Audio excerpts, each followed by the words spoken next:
the red of China and the saffron yellow of India. Vietnam has lost nothing of the colors and aromas of eternal Indochina. Sailing up the coast that winds voluptuously along the South China Sea, we arrive in Hanoi, the country's capital. This is where our voyage begins, a voyage on board small sampans sailing through rice fields and junks cutting through the emerald green waters that shelter the mysterious Halong Bay.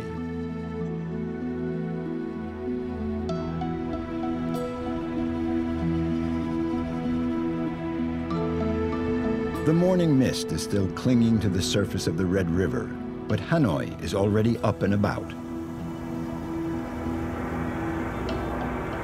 Rusty and patched up all over following the American bombardments, the Paul Doumer Bridge, built by the French in 1902, is still standing. On motor scooters, by train, and even on foot, tens of thousands of Vietnamese cross the bridge every day to come to work in Hanoi.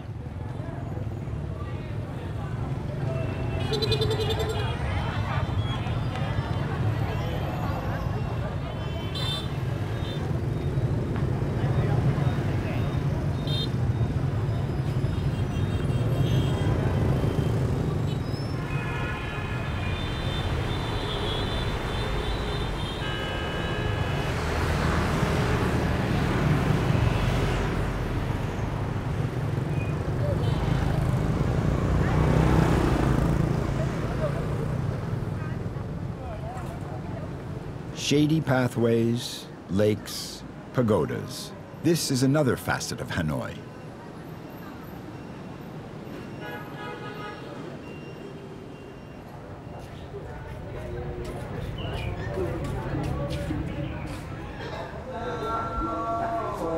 When the Emperor Li founded the city 10 centuries ago, he named it Tan Long, the city of the flying dragon. It was not until much later, in 1831, that it became Hanoi, the city beyond the river, a pleasant, livable city with a 1,000-year history.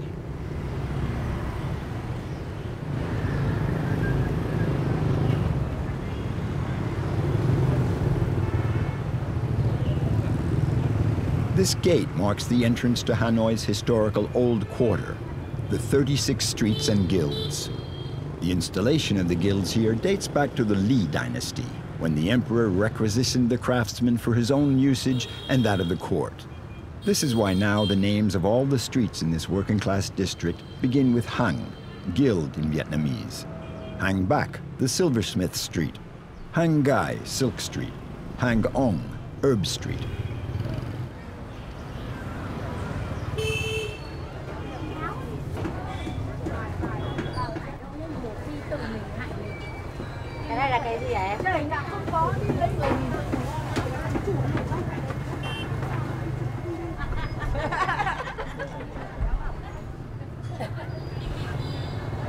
When the city was founded, the houses in the old town were not allowed to be higher than the emperor's palace. Toward the middle of the 19th century, they began to construct what are called tube houses, high, narrow houses with a 3-meter facade, which corresponds to the width of a standard shop front.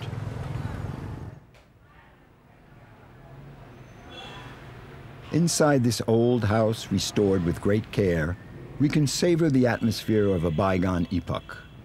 A harmonious living space, softly lit, that enjoys the coolness of an interior garden. Among the treasures of Hanoi's vast cultural heritage, the art of water puppetry is undoubtedly the most precious. Invented more than 1,000 years ago by farmers, it has been handed down to the present day with all of its charm and poetry intact.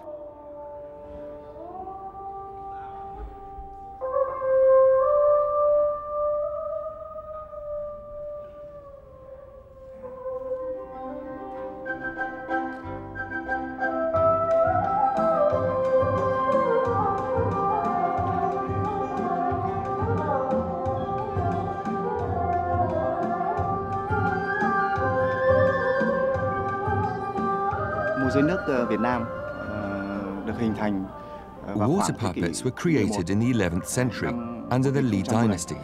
In the Master's Pagoda in Hanoi, they still have steles attesting to the beginnings of water puppetry during that epoch.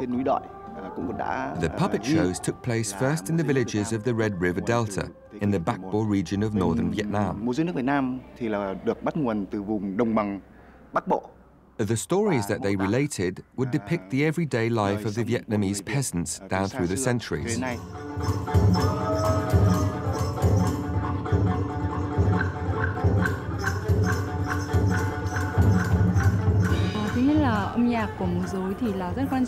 Music plays a very important role in the water puppet shows.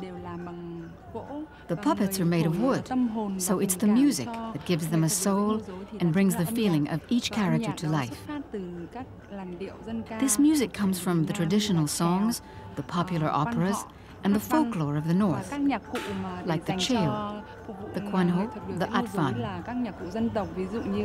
The musicians play a variety of traditional instruments, like the one-string din bao, the two-string vielle, the drum, the cithara, and of course, you always have the percussions.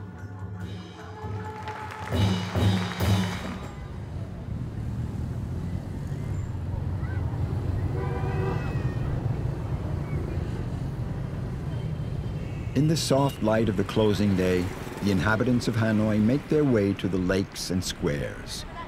It's the time of day when the capital becomes a simple village where life is pleasant.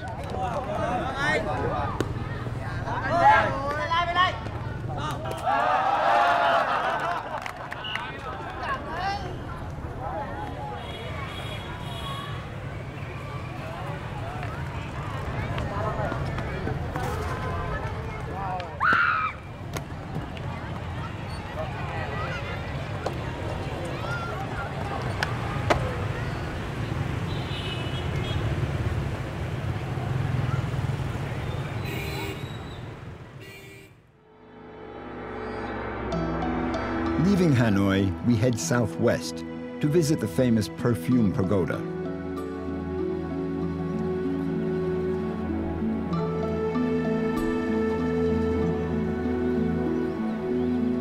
To reach the foot of the Perfume Mountain, the pilgrims have to go several kilometers by sampan on the Swallowtail River.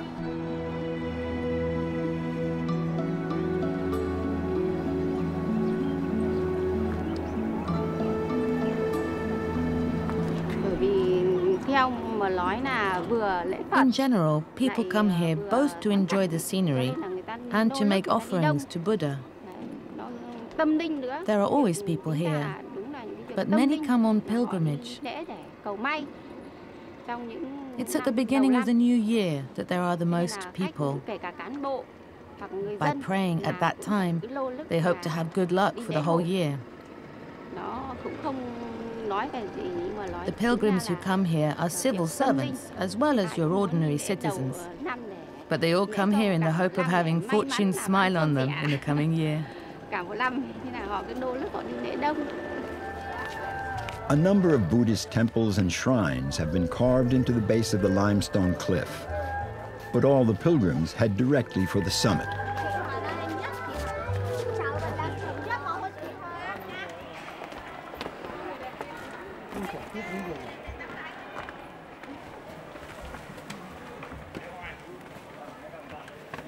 After a long climb of several kilometers, they arrive at the entrance of the cave that shelters the pagoda of the perfumed footprint.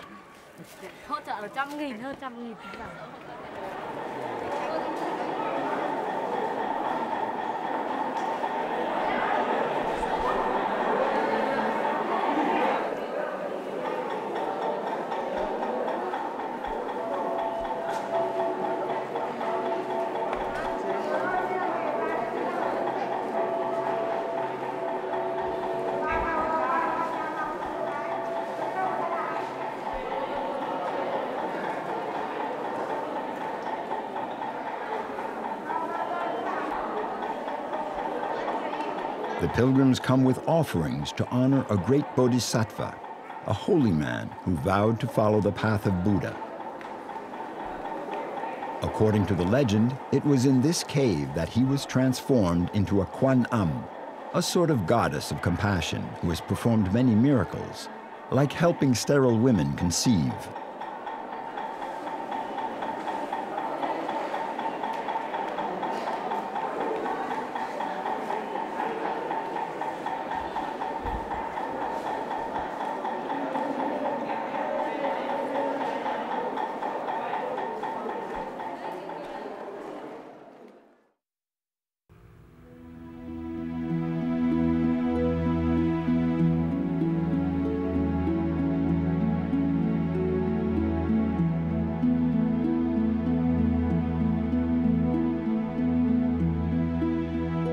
Continuing our voyage across Vietnam's rice basket, as the Red River Delta is known, we arrive at Tam Coc.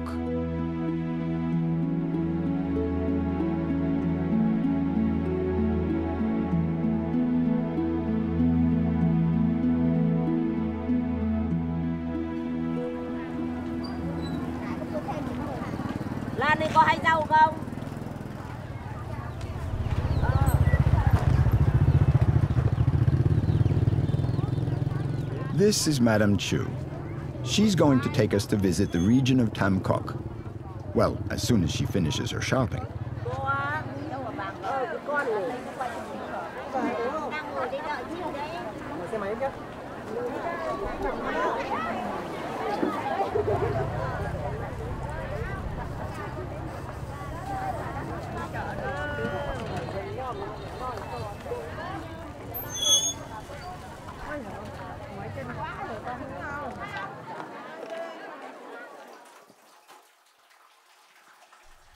Always start the day with a hearty breakfast.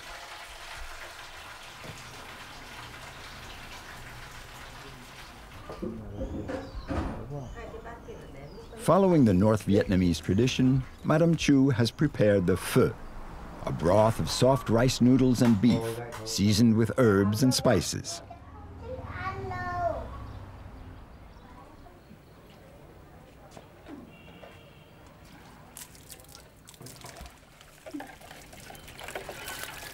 After breakfast, Madame Chu's husband tends to his bonsais, while she goes to her job as a rower, like many of the women of Tam Coc. The women are signed up on a roster and wait their turn to take the tourists for a ride on the Ngo Dong River.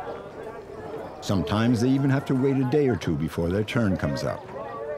This is Madame Chu's case, but for a few hundred dong, she buys one of her friends' turn.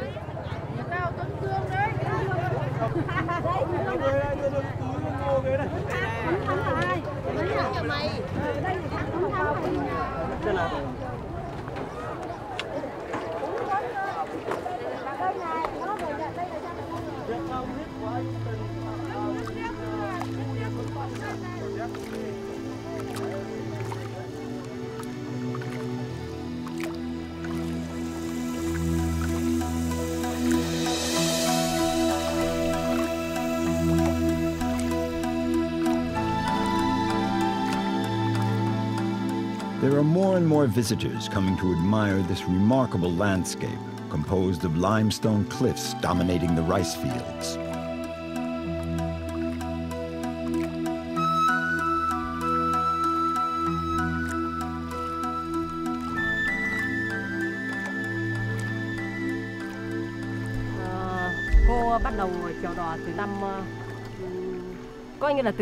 I've been rowing since I was little, since I was 13. But it was only in 1980, when the country opened up to tourism, that I started doing it as a job, taking visitors for rides on the river.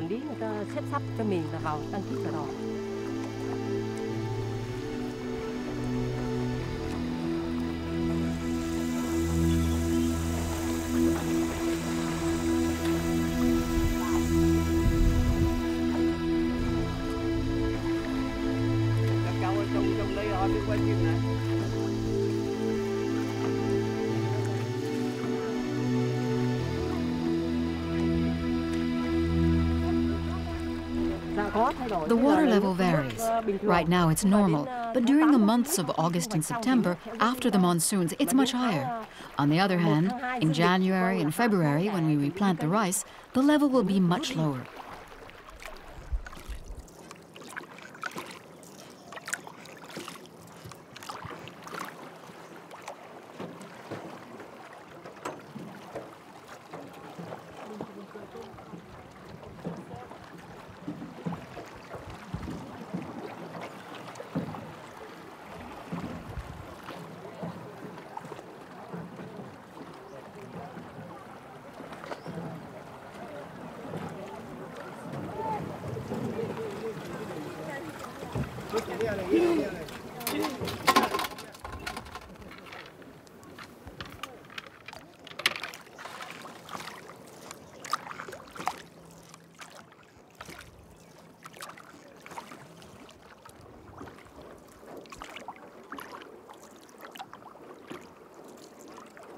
Tam Coc, the three grottos in Vietnamese, gets its name from the long tunnels that the river has carved out of the limestone over thousands of years.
After his victory over the Mongol invaders, King Tran Nan Tong came here to find a place where he could live out his retirement as a monk.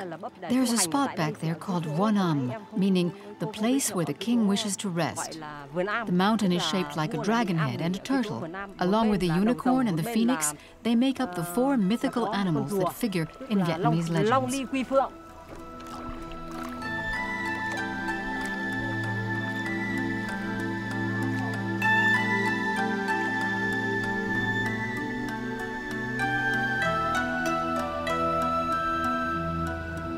The sovereigns of the Dinh dynasty were surely enchanted by the beauty of this landscape, as well as its natural defenses, when in the late 10th century they decided to move the capital of Vietnam to Hoa Lu.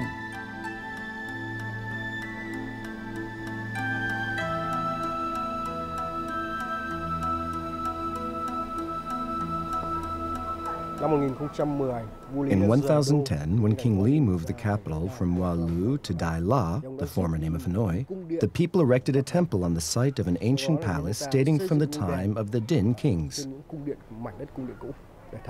In the 17th century, that was replaced by the temple we see here today. So this temple is 400 years old, and it is designed like a royal palace. The decoration has two styles. Inside, they use the Chinese Khang calligraphy, whereas on the outside, you see the Vietnamese Quoc calligraphy.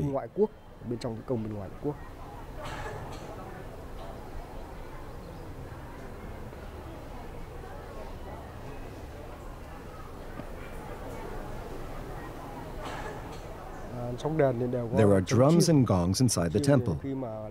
During the ceremonies, they play the drums and gongs. The drums represent the yang, the gongs the yin. The relation between these two instruments symbolizes harmony.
With its uninterrupted flow of motor scooters, cars, and pedestrians, Ninh Dinh looks like so many other trading towns of northern Vietnam.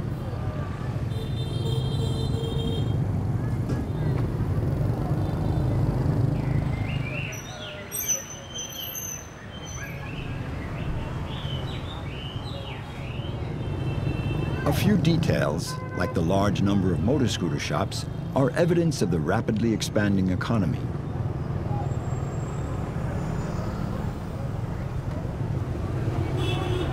A a result of the influx of tourists coming to visit the region's natural wonders, Tam Kok, Walu, and the little fishing village Kenga. Kenga's main artery is the canal that cuts lengthwise through the town.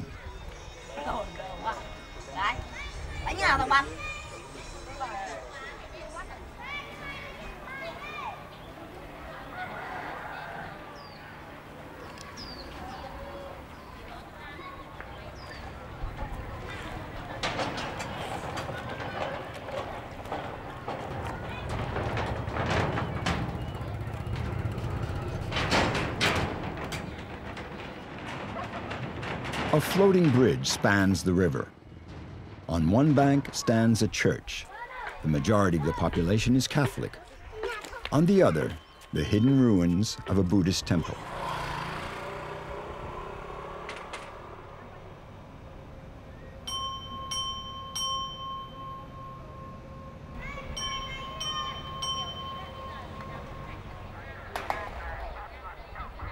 Nothing seems to ruffle the peace and quiet of this fishing village, not even the arrival of the traveling vendor.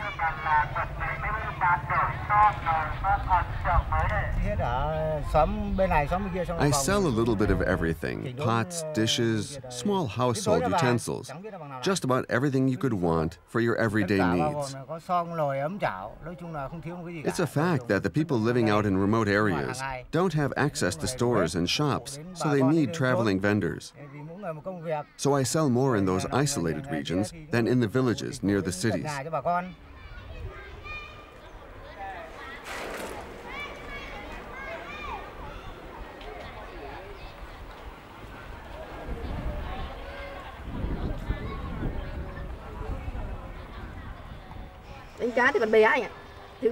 I've been fishing since I was a little girl. Here, everybody fishes, right from the age of 8 or 9. Our parents were fishermen, so we get used to this profession very young. We'd catch all sorts of fish: tench, bream, cod. To get the big fish, you have to go further out. In closer, you have the smaller ones, but we would take everything. The rich people go fishing further out. They have people to help them. They have big houses with several stories and big boats.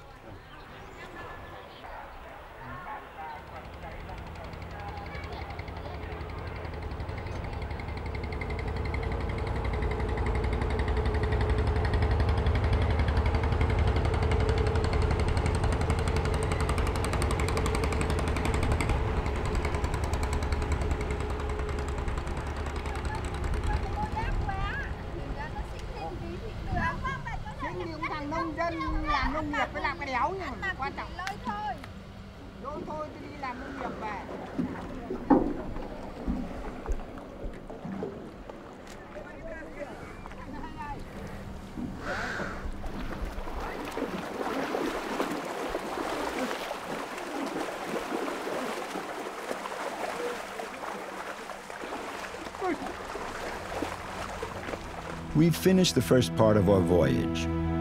Leaving behind the sampans sliding through the lush green rice fields, we head for the Gulf of Tonkin.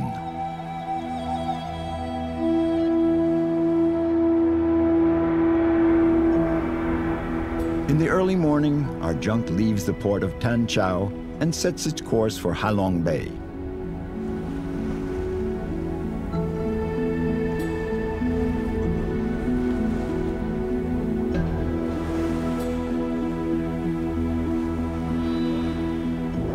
We're soon sailing in the midst of a legion of phantom-like shapes shrouded in mist.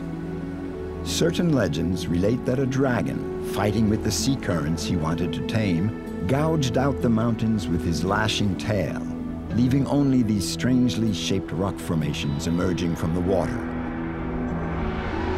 Halong Bay, the mysterious. The facts are less poetic, but just as fascinating. The watery labyrinth that we're discovering here today is a result of the erosion of the limestone plateau and the shifting of the Earth's crust over a geological period that lasted several 100 million years.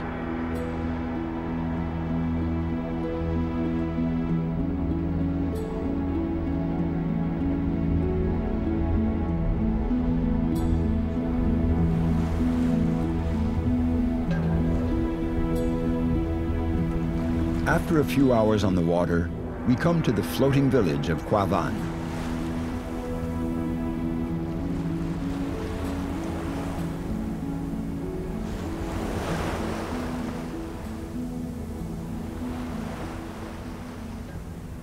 The ever-increasing number of tourist boats circulating in the bay has led the government to limit access to this village. One can no longer enter except by these small sampans handled exclusively by women.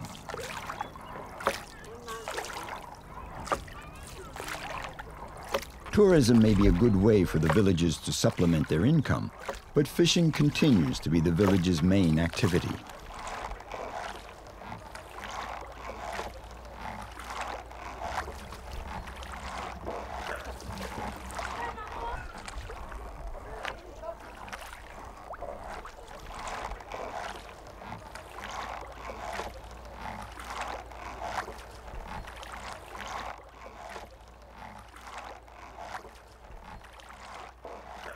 Nearly 800 people live in Khao Van, a good part of them children.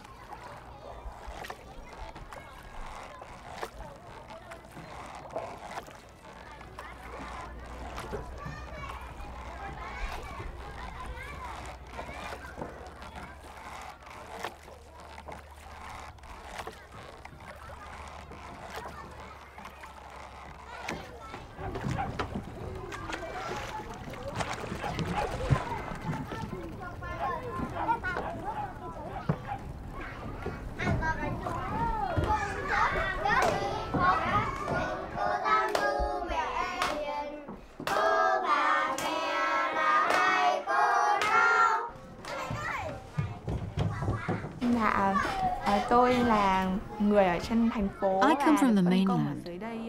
I was assigned to this school 2 years ago. My life here is completely different from the one I had on the mainland. It was very hard for me at the beginning, but little by little, I adapted to this new way of life. Now I'm used to it.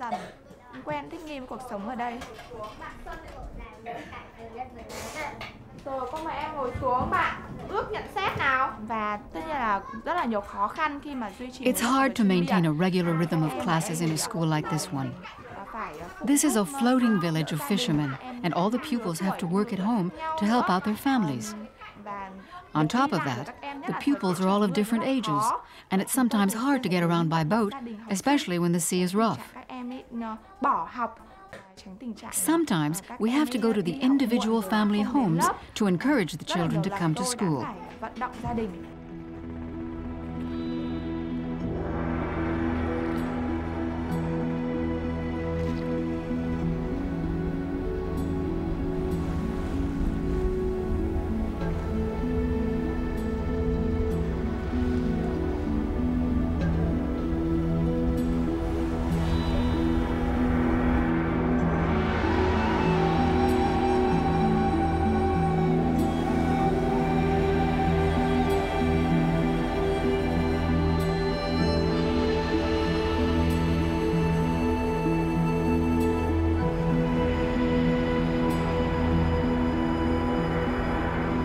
It's not only the fishermen that are attracted to the waters of Halong Bay. A number of Japanese and Vietnamese entrepreneurs, attracted by the region's tourist potential, have set up pearl farms here.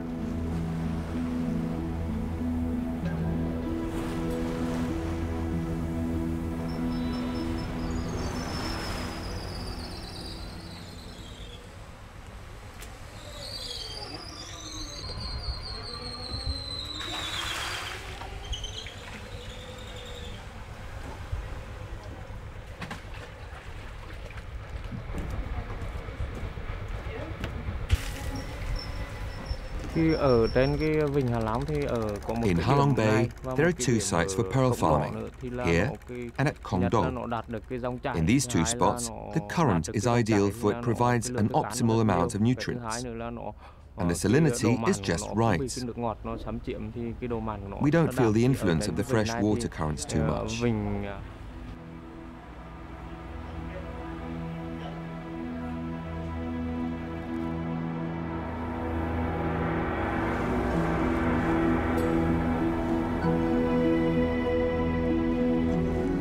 Back on board our junk, we hoist anchor and set sail for the last stop of the day.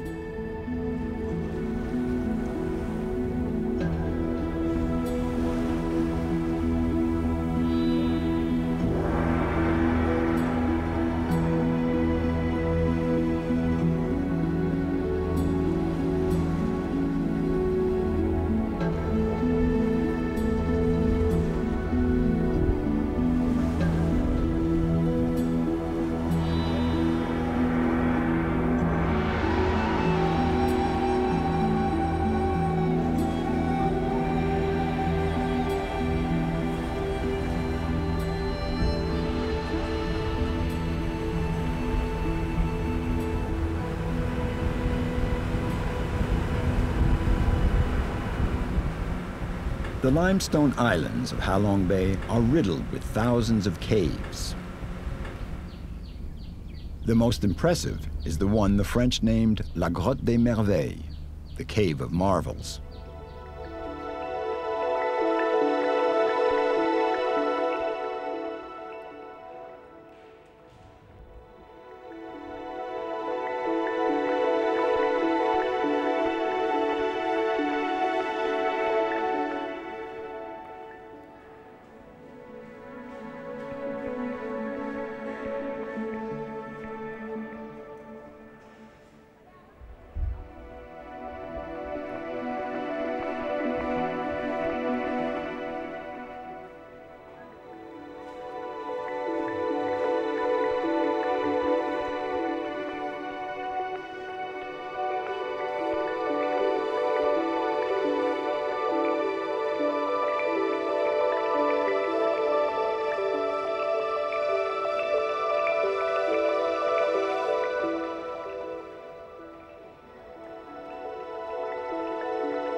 This first day at sea, which began cloaked in mysterious mist, ends under a sky ablaze with the setting sun.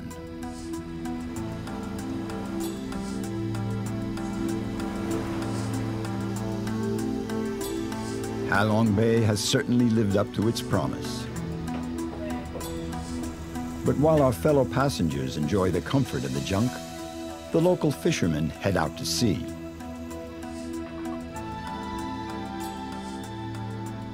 Some of them will stay out all night.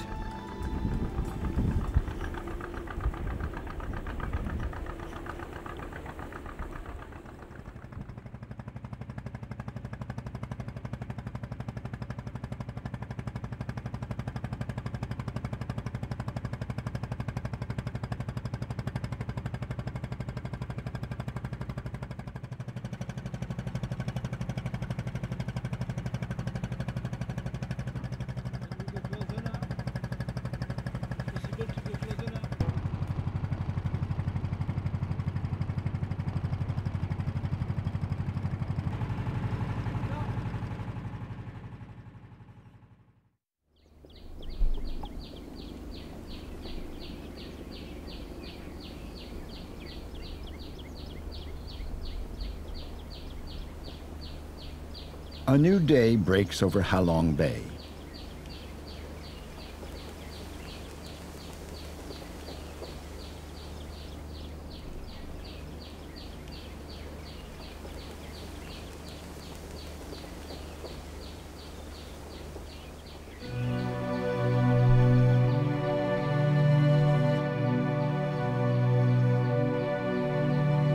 While the birds, carried by the early morning breeze, are tracing arabesques in the sky, the villagers and fishermen are still sleeping in their boats or in their floating homes.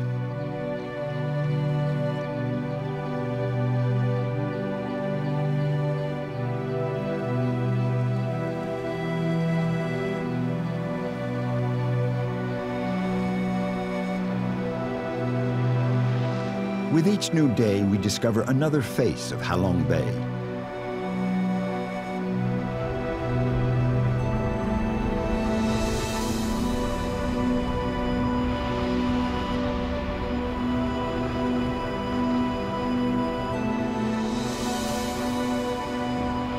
Yesterday, it was the caves hidden in the depths of the mountain.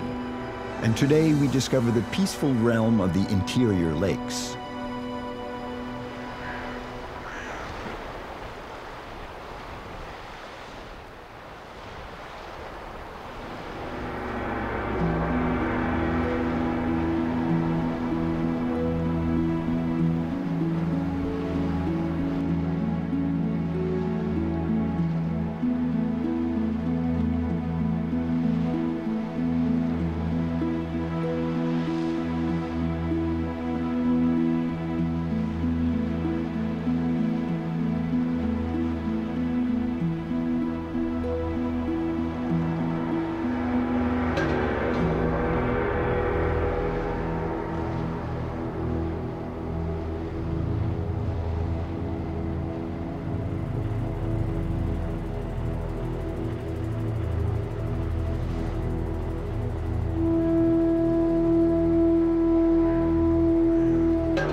On board this new junk, a little smaller than the first one, we continue our voyage. For ages, junks, their sails filled with the monsoon winds, sailed the South China Sea before being replaced by motorized cargo boats. Their elegant line is inextricably linked with the images of ageless China and Vietnam. Now the colorful lateen sails have made a comeback in Halong Bay, but it's more for nostalgic folklore than as a true means of transportation.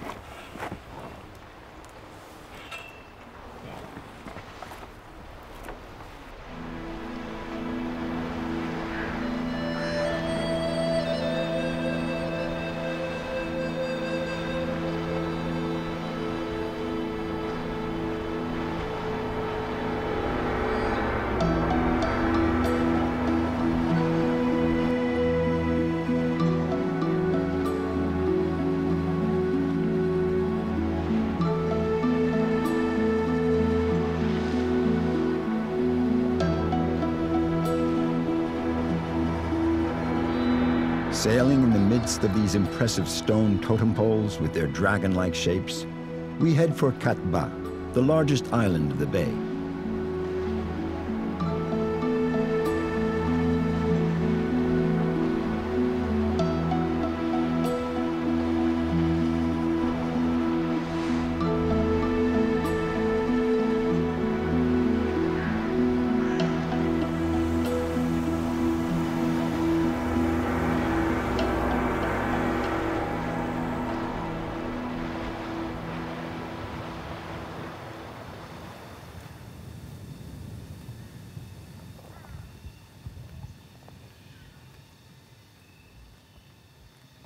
Most of the islands in the bay are just sheer, uninhabited rocks, but Cat Ba is something quite different. Fields, cattle, and farming villages. In the 1970s and 80s, when many islanders left on account of the mediocre quality of the soil, Madame Kang decided to remain on her island.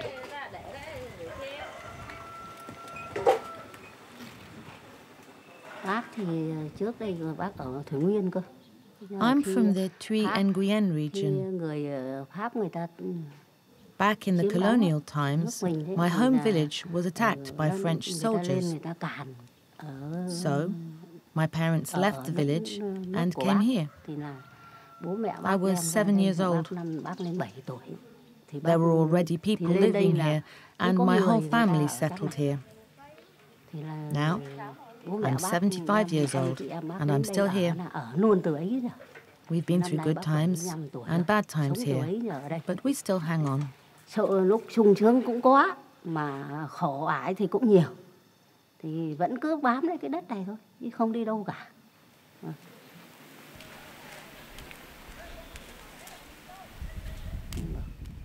Chỉ trồng lúa ngô khoai. The soil here is exhausted. Tự cung tự cấp. It's only good for growing rice and sweet potatoes. But we're self-sufficient. For several years now, some families have been bringing in extra money with tourism. The rest keep working the earth, fishing, or raising oysters. I'm staying right here. I don't want to live on the water. I get seasick every time I go out. I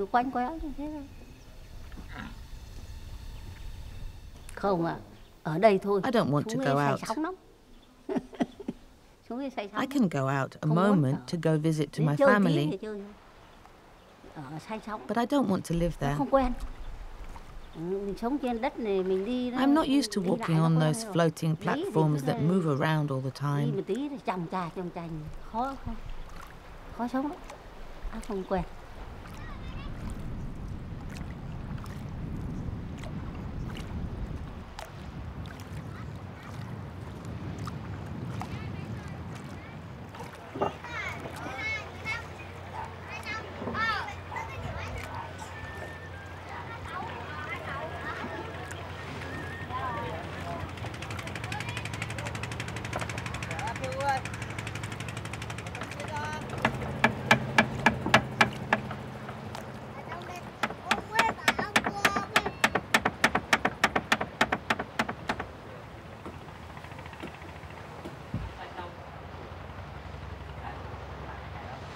At the beginning, for the first 5 years, my house had only this part here. This is where we have the cages to raise the fish. And over there, inside is where we live. That's where the ancestors' altar is. And this is where I receive my friends, and where we have our meals in rainy weather. The two sides are reserved for the fish cages.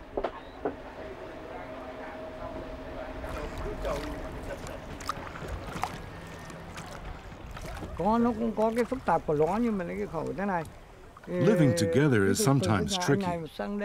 For example, the people who live here in the next house over and in the house one over again are from the same family. So we want to be able to go from one house to another as we please. The houses have to stay side by side so that the children can get around without the risk of falling in the water. If my house should happen to drift away from the others, the children could fall in the water. And it's hard to keep an eye on children. Even though Mr. Nguyen's grandson is rather young, he already knows the ropes like an old hand.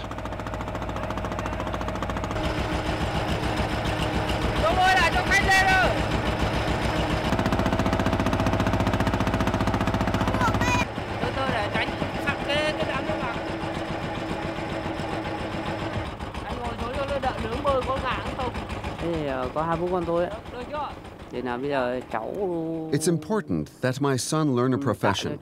Right now, he's going to school, of course. He's learning to read and write. But it's very important that he learn his parents' profession, learn how to fish. You never know what the future may hold in store.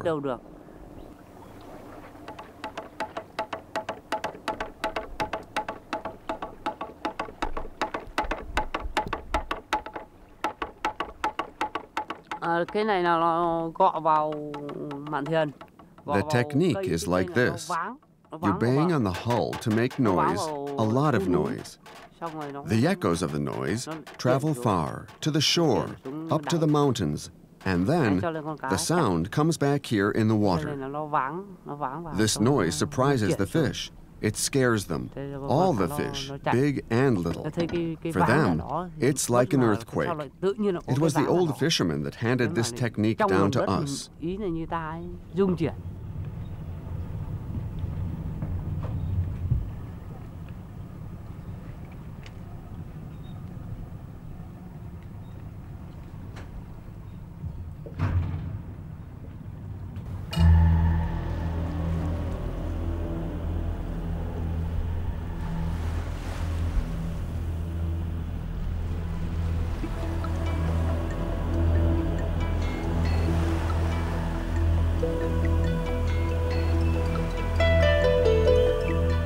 Sliding along the water, bathed in the soft glow of twilight, we get back to our junk for the last night of our voyage.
There are more and more junks crisscrossing the emerald waters of Halong Bay.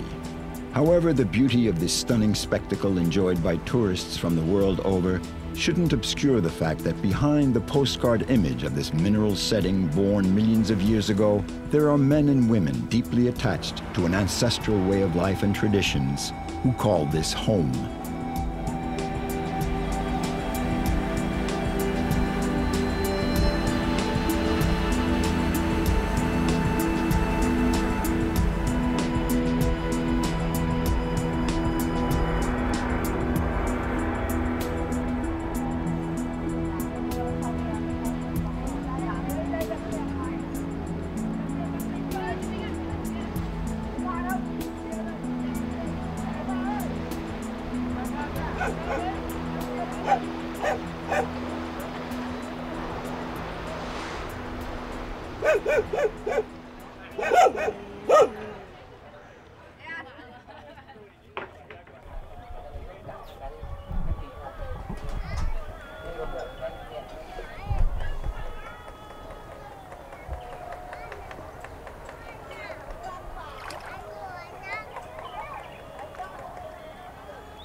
Back when we were young, the fellows would sing to court the girls, and the girls would answer them. Those who had what you call a good education, those who had studied, and who were very well read, good in literature, intelligent people, well, they made up the lyrics themselves.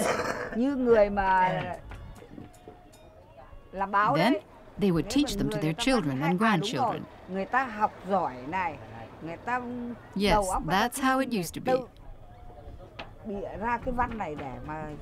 But all those people have passed on. My uncle, Mr. Trung, He was very good at it.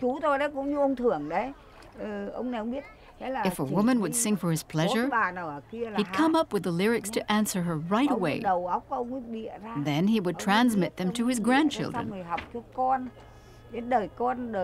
This form of singing is the sign of intelligent people.